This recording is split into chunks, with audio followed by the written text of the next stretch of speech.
Dear student, hope all of you are fine. आज का हमारा जो टॉपिक है वो है प्लानिंग। लास्ट वीडियो भी हमारी प्लानिंग पे थी। आज हम बात करेंगे प्लानिंग की प्रोसेस की नहीं, प्लानिंग के टाइप्स की।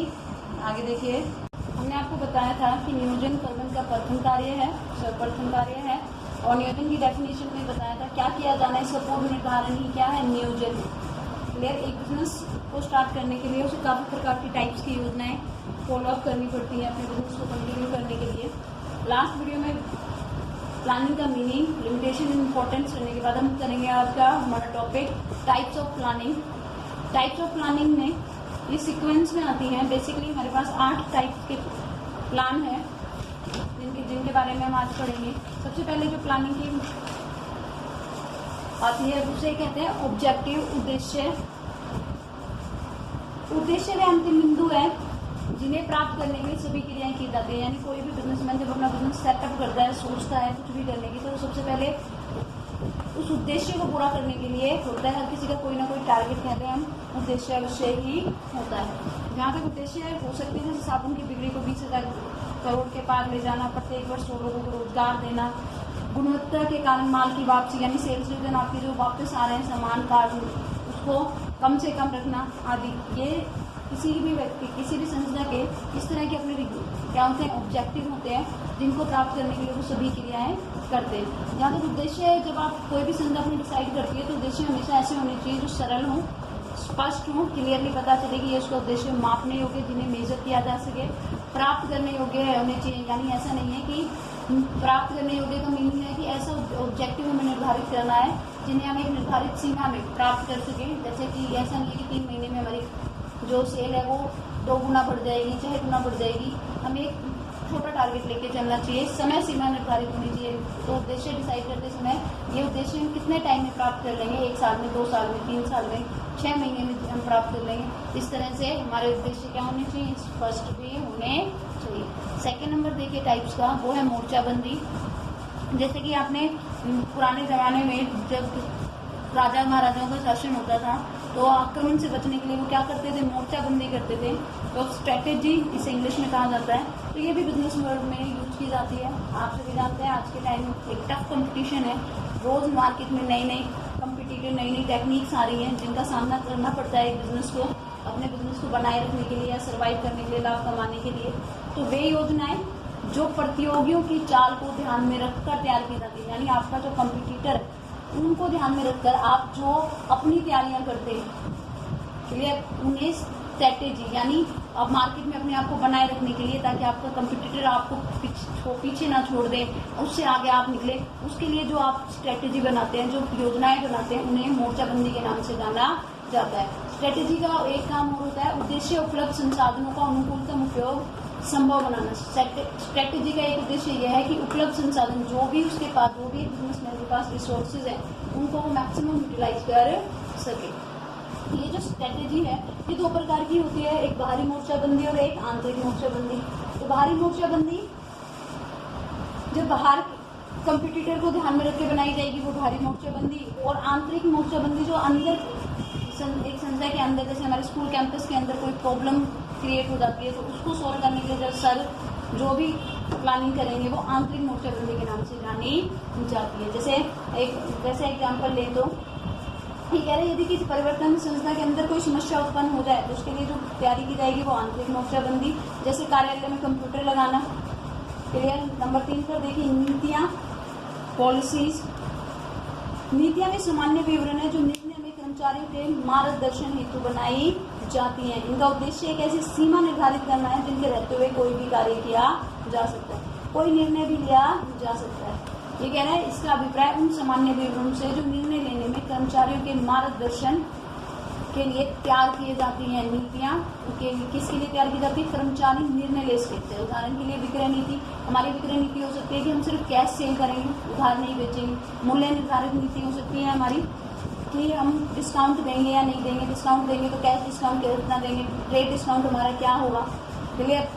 अब नीति की बात करें और नीति और उद्देश्य की बात करें तो उद्देश्य हमें बताते हैं क्या प्राप्त करना है, क्लियर, और नीति हमें बताती है इन्हें कैसे प्राप्त करना है। नीति हमें किस बारे में डिफाइन करती हैं किसी चीज को कैसे प्राप्त करना है।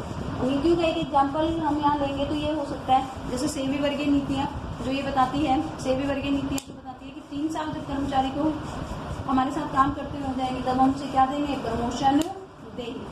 ठीक है, तो नीतियाँ हमें निर्णय लेने, डिसीजन मेकिंग में क्या देती है, हेल्प प्रदान करती हैं। जैसे विक्रय नीति में क्लियरली कह दिया कि अब इस अगले 2 महीने उधार बिक्री नहीं की जाएगी किसी को भी, यानी यहाँ सेल्समैन को कुछ सोच विचार करने की जरूरत नहीं है, उसे निर्णय लेने में आसानी होगी क्योंकि ऊपर से ऑर्डर आ गया है, ये नीति बना दी गई है अगले 3 महीने के लिए।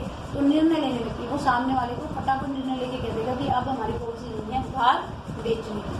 तो नीतियाँ क्या है, हमें निर्णय लेने के लिए क्या देती हैं, मार्गदर्शन देती हैं। वास्तव में जो नीति है एक निरंतर चलने वाला निर्णय जो बार बार पैदा होने वाली एक समान समस्याओं में क्या करता है, मार्गदर्शन करता है। नेक्स्ट देखिए, और जो हमारा प्लान है वो प्रोसीड, जैसे हिंदी में कहते हैं कार्यविधि।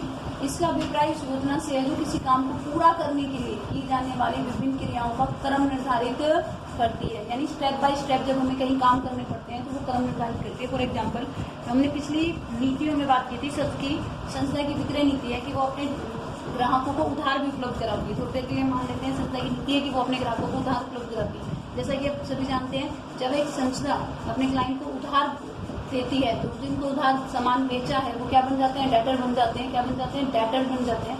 अब उस डेटर से पैसा निकलवाने के लिए, अपना रुपये वसूलने के लिए आप क्या करेंगे, सीधा तो जाके नहीं मांगे, सबसे पहले उसे पत्र लिखेंगे। आज के टाइम में मेल ज़्यादा चलता है तो आप सबसे पहले उसे रिमाइंडर मेल डालेंगे उसकी आईडी पर कि आप पैसा ड्यू है, आप पैसा दे दीजिए। फिर भी आपका नहीं आता है उसका कॉल, नहीं वो रिप्लाई देता है कुछ, तो आप उसे कॉल करके कहेंगे कि भाई आपके पैसे ड्यू हैं, कब तक पेमेंट कर देंगे। फिर भी वो रिस्पॉन्ड नहीं करता है तो चौथा स्टेप क्या होगा, व्यक्तिगत रूप से जाकर आप उसे मिलेंगे। ठीक है, तीसरा स्टेप होगा ये, चौथा स्टेप आपका होगा फिर जाके अगर इन तीनों स्टेप के बाद भी अगर वो उधार विक्रय का राशि को नहीं वसूल पा रहे हैं, वो पेमेंट नहीं कर रहा है, तो आप क्या करेंगे, वैधानिक कार्रवाई यानी लीगल एक्शन ऑप्शन को आप चूज करेंगे। तो यहाँ पर जब भी किसी डेटर से हमें पैसा निकालना होगा या पैसा वसूलना होगा, एक निर्धारित क्रम यानी सीक्वेंस को हमें फॉलो अप करना पड़ेगा। तो जब हम सीक्वेंस को जब हम फॉलो करते हैं तो वो किस विधि में आ जाता है, किस मेथड में आ जाता है, वो किस प्लानिंग के तहत किया जाता है, कार्यविधि प्लानिंग के तहत वो किया जाता है। पहले हम उसे पत्र लिखेंगे, फिर कॉल करेंगे, फिर व्यक्तिगत रूप से जाके मिलेंगे और फिर वैधानिक कार्रवाई करेंगे। देनदारों से वसूलने से संबंधित हमारी ये भी नीति हो सकती है, जैसे सख्त वसूल नीति हो सकती है, नरम नीति हो सकती है। कि पहली नरम नीति में तो हम पोलाइटली उनसे बात करते हैं, सख्त नीति में हम कठोर एक्शन जल्दी ले लेते हैं। नंबर 5 पर है हमारी पद्धति, मेथड। इसका अभिप्राय उस योजना से है जो यह निश्चित करती है कि कार्यविधि में बताई गई विभिन्न क्रियाओं में से प्रत्येक क्रियाओं को कैसे पूरा किया जाएगा। यानी ये जो हमने कार्यविधि में पत्र लिखना बताया था, ये 4 प्रोसेस किसके थे, कार्यविधि के थे। अब पद्धति क्या है, ये जो एक स्टेप है ये किस तरह से किया जाएगा। पत्र लिखते टाइम आप सर मैम किस प्रकार से करेंगे, कि आप सभी जानते हैं कि जब आप मॉल वगैरह में शॉपिंग वगैरह करने जाते हैं तो जो बिल का जो आप फॉर्मेट देखते हैं, स्कूल में जब आपको बिल दी आपको फीस पे करते हैं तो कुछ चीज़ें बेसिकली उस पर लिखी हुई होती हैं, फादर नेम, फिर वहाँ लिख दिया जाएगा आपका नाम, जैसे स्कूल का नाम ऊपर लिखा हुआ होता है। कुछ चीज़ें बेसिकली लिखी हुई होती है, वो किस लिए, कुछ चीज़ें पहले से डिसाइड है, इसलिए ताकि समरी को थकावट कम हो, उत्पादकता में वृद्धि हो। हर चीज़ है तो दोबारा से वो सारी लिखेगा तो टाइम लगता है, तो उत्पादकता में वृद्धि, लागतें इससे क्या आती हैं, कम आती है। बहुत ज़्यादा गहन अध्ययन करने के बाद एक ऐसी पद्धति, एक ऐसे मेथड का चुनाव किया जाता है और उसे फिक्स कर दिया जाता है सभी के लिए। सभी को जब भी संस्था में वो काम, वो क्रिया रिपीट की जाएगी या वो काम किया जाएगा, उस पद्धति को फॉलो अप करना ही करना होता है। पद्धति का योजना है जो ये निश्चित करती है कार्यविधि में बताई गई विभिन्न क्रियाओं में से प्रत्येक क्रिया को कैसे पूरा किया जाएगा। पद्धति का संबंध सभी क्रियाओं से न होकर किसी एक क्रिया से होता है, सभी से ना होकर। जैसे पत्र लिखना है, यहाँ पर सिर्फ कॉल करना की अगर हम बात करें तो कॉल में वे ऑफ टॉकिंग आपका क्या होगा, उससे किस तरह से बात आप करेंगे, ऑफिस आवर में करेंगे, तो ये सब पद्धति के अंतर्गत डिसाइड किया जाता है।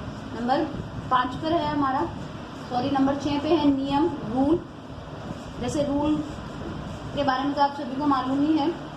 नियम हमें बताते हैं हमें किसी विशेष परिस्थिति में क्या करना है और क्या नहीं करना। या डिसीजन लेने की या निर्णय लेने की कोई गुंजाइश नहीं होती है।